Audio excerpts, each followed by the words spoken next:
भगवान के तृतीय स्कंद प्रारंभ, तृतीय भाग मतलब तीसरा भाग स्कंद का प्रारंभ हो रहा है। भगवान के विराट स्वरूप का वर्णन है। आइए श्रवण करते हैं कथा।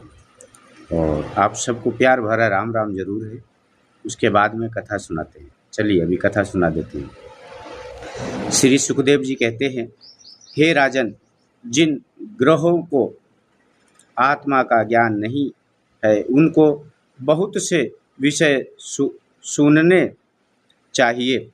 बोले जिसको आत्मा का ज्ञान नहीं है वो कई विषयों पे चर्चा करना चाहिए, शास्त्रों को सुनना चाहिए। मान जैसे आप नहीं पढ़े हो तो जो कथा भागवत प्रवचन होते ना तो उनको आप सुन लो। अभी तो बहुत सरलता से काम है, सरल हो गया।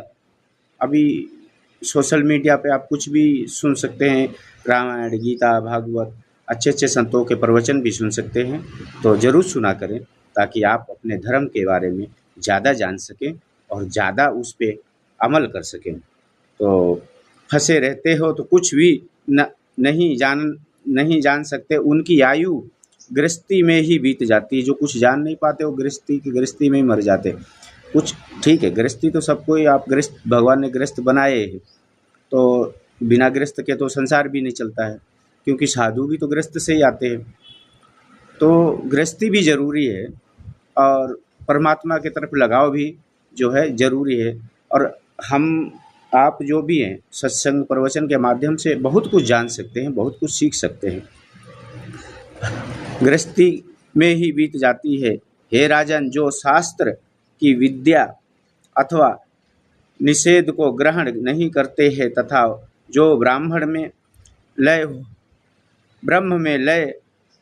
हो गए हैं वे ही भगवान श्री हरि के गुण वादों को श्रवण करके प्रसन्न हुआ करते हैं।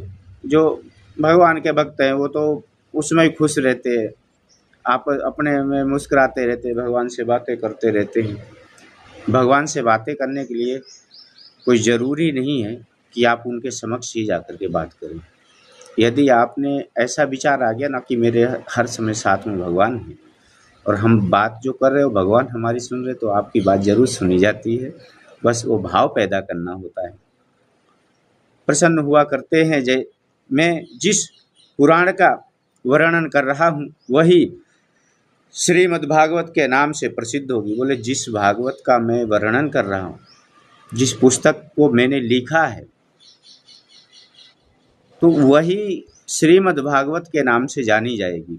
श्रीमद् भागवत में ऐसे बहुत से उल्लेख दिए हैं जो ये दर्शाते हैं कि परमात्मा एक सत्य है, बाकी सब नश्वर है, नाशवान है, कोई इधर अडिग नहीं है, मतलब एकदम टिका हुआ नहीं है। एक परमात्मा है जो हमेशा अजर अमर अविनाशी शाश्वत रहता है, वो कभी मरता नहीं है। प्रसिद्धि से है, जो उनको सुना करता है उनको निष्काम भक्ति प्राप्त होती है। जो भगवान के प्रवचनों को, सत्संगों को, भगवान की सेवा करना, मंदिर में जाकर कोई जैसे कोई पेड़ है पौधा है पानी पिला दिया उसको, कोई साधु महात्मा आया है महाराज के पास गए हैं तो आप जा कर के, कुछ नहीं तो कोई आया तो उसको चाय में हाथ बंटवा दो। यही सबसे बड़ा कर्म है मनुष्य जीवन का, प्राप्त होती है। जब दीर्घ काल तक जीते रहने पर भी उनके जान लेने में समर्थ नहीं होते, तब उस दीर्घ जीवन को भी निष्फल जानना चाहिए। यदि जीवन का मुहूर्त भी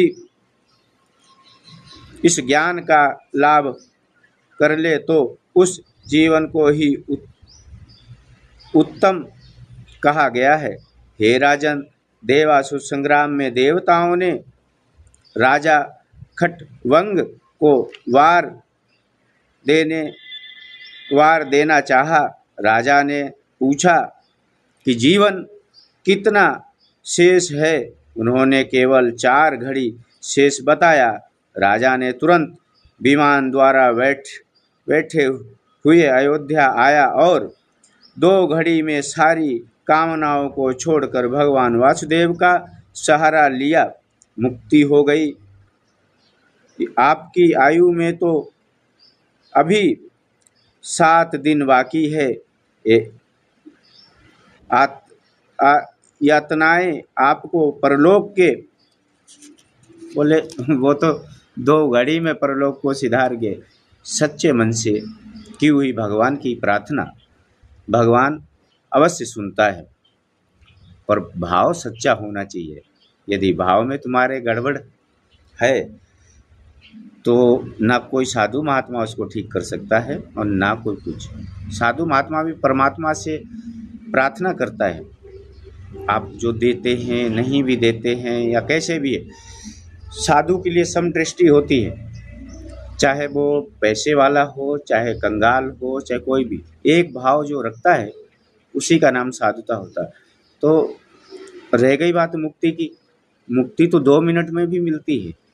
अंत समय पे जो गति होती है वो वैसी गति होती है। अगर किसी मनुष्य के प्राण निकल रहे हैं, उस समय अगर उसकी डोर परमात्मा में लग जाए तो फिर वो किसी लोक में नहीं, सीधे स्वर्ग लोक में ही जाता है। सुखदेव जी कहते हैं, राजन, जिन ग्रंथों को